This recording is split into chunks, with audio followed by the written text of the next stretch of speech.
By phone is Fernando Calderon. He's an American on vacation in Lima, Peru.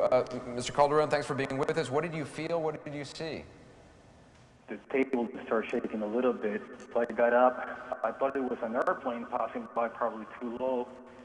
And this, we started walking out of the building, and everybody's only like out of the buildings. We are located half a block from the embassy, and there's a hospital north half a block. Everybody started getting out of the buildings, and for 2 consecutive minutes, the ground is shaking, and suddenly this big shake came, and everybody, it was chaos. Everybody started crying. Kids, everybody started crying. Everybody started running, like towards like an empty space. Everybody was afraid that the buildings were going to collapse. And I know you have lived through hurricanes. How does this experience compare? It's an awful experience because there's no warning. The fact you don't have a warning for this, it's awful. It's just awful. Where are you now? Are people still kind of in the street or unsure to go into buildings or not? What are you seeing? Some people are still afraid to get back into the buildings. I guess some people are thinking about probably sleeping in the cars, inside their cars. And that's what I noticed. People just went back inside, but it's still, people are still concerned about this. They're still afraid that there's going to be more movement. We're still gathering information. You know, these reports take a long time to come through. We have heard several reports. People were saying that this thing lasted for as long as 2 minutes. Another report said over a minute. Do you have any sense of time? How long you felt it for? It was over 2 minutes. That's for sure. It was over 2 minutes. It never ran. It was like a nightmare. Like a nightmare. Rumbling for those entire 2 minutes? The same intensity? Yes. And after 2 minutes, the intensity just went really, really high, and that's when everybody just went into chaos. Everybody just started crying, running. It is. I can't imagine what it's like. Where are you now? Are you safe? Yeah, we're inside the hotel now. We're just. I guess we're just gonna be, I guess, aware. You know, just be on alert. Because if we have to get out of this building, we're gonna have to do it. If we have to sleep outside, we're gonna have to do it.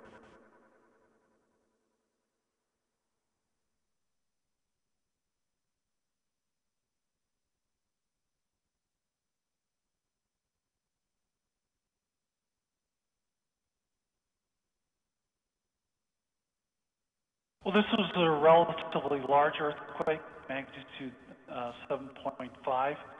It was relatively shallow.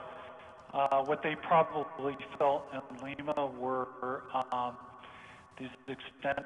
Well, this was a relatively large earthquake, magnitude 7.5. It was relatively shallow. What they probably felt in Lima were these extended surface waves that have very long periods, and it's likely that it did shake severely. Lima is about 90 miles southeast of where the earthquake occurred. So closer to the epicenter, we haven't yet had an immediate eyewitness reports from that area. What would you expect conditions to be like? Well, I think people experienced severe shaking, and there's a potential for damage, moderate to heavy damage in this area.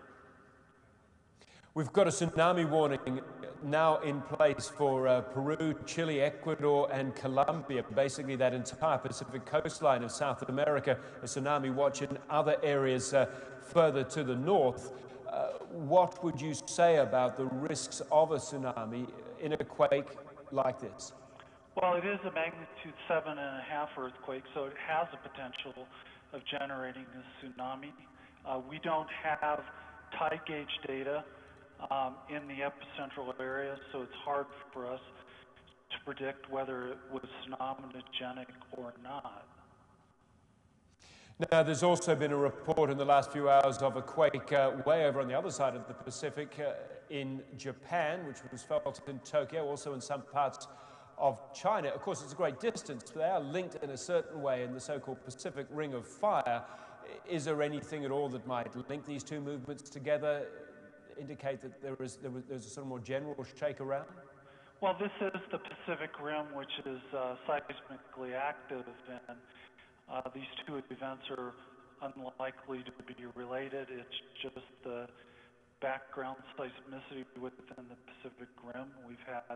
We've recorded several earthquakes in the western Pacific today, moderate-sized earthquakes, so they're unlikely to be related.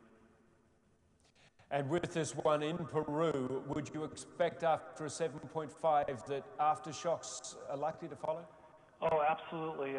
So far, here in Golden, Colorado, we have recorded, it looks like we've recorded 3 aftershocks, or 2 aftershocks. The largest is about a magnitude 5.8.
Gladys, Gladys, Gladys,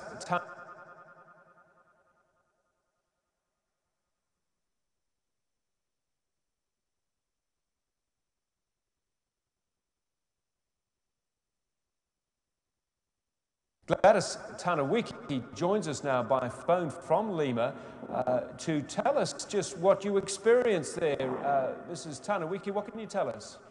Well, I'm sorry for my voice, but I'm still shaking for this tremendous experience.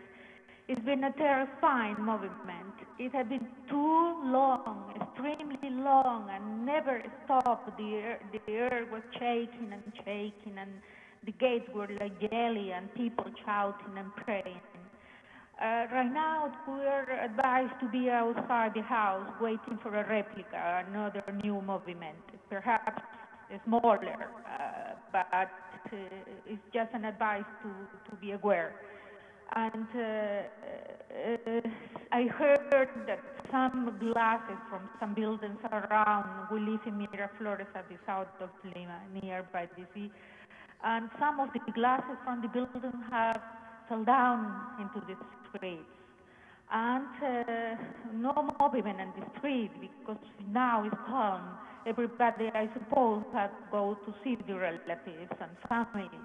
But before, cars were in a rush trying to reach the houses because we didn't have telephone and no communication. Still, the mobile telephones are not working, but the service of water and light is normal. And now I can speak in a fixed telephone. Sure. So the earthquake struck, as I understand it, was round about sunset. Presumably many people either at home or on their way home. Have you seen any evidence of, other than glass breaking, any evidence of damage to buildings, any cracks in the roads, that sort of thing? No, except that the accessories in houses are broken, not the main building, not the structures. But we will see that tomorrow because now it's in the evening, it's dark, and we don't have that view yet. And I heard in my mobile radio that there are no casualties nearby. Probably near the epicenter that we heard in Chincha near the sea, is deep in the sea. Chincha is at the south of Lima. So your experience of this was, it was an earthquake. It wasn't just one sharp jolt. This was something that just went on and on and on. It was going on. I stopped for a few seconds, 1 second, but again, so for me it was like feeling a cataclysm, something that you really didn't have any control of it. And it was extremely long, never in my life, and we are accustomed to have this sort of movements, more or less. Never in my life I had experienced this long earthquake. Never. So that's why the terrifying experience. It certainly sounds it. It certainly sounds it. You give us a vivid description of it. Now, you live in a coastal area. There is a tsunami warning that has been issued just now for Peru, for Chile, for Ecuador, for Colombia, basically that entire Pacific coast of South America.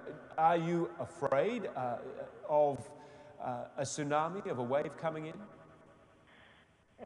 Well, if feeling the movement, probably the effect of that earthquake. Of course, it has an effect in the waters, in seawater, perhaps. But I really didn't hear anything about the tsunami. Not recently, because generally we are informed about those possibilities. I have not heard anything about that. And just listening to your station is when I be aware of that. But no advice in the radio or on our local media about that. How are you going to sleep tonight? Do you feel safe sleeping inside your house, indoors? What I did is to open the doors of my house and open my car. And mainly I'm waiting in the car because I could contact my son. My daughter is not living here. I don't know nothing about my husband and my parents-in-law because of this problem of communication. My husband is with the mobile phone and I can't reach him because mobile phones are not working at the moment. I don't know nothing about other areas in the city, but just recently somebody called me from Barranco, which is close to the sea, And they said that it was even worse than over here, that he mainly, my son could cope with his fear because he had to work with the people around, because many people were fainting or things like that. So helping others could help him to control himself of the fear. But Yes. he said that the area is also with ornamental and old houses. So I could imagine that over there had been terrible, even worse than over here. And, well, you give us a vivid idea of this earthquake. It's to the south of Lima, but being felt so strongly in the capital, Lima, and we certainly hope, Gladys Tanawiki, that you suffer no further aftershocks or surprises tonight. People were crying and praying. That was the only thing we could do, the only thing.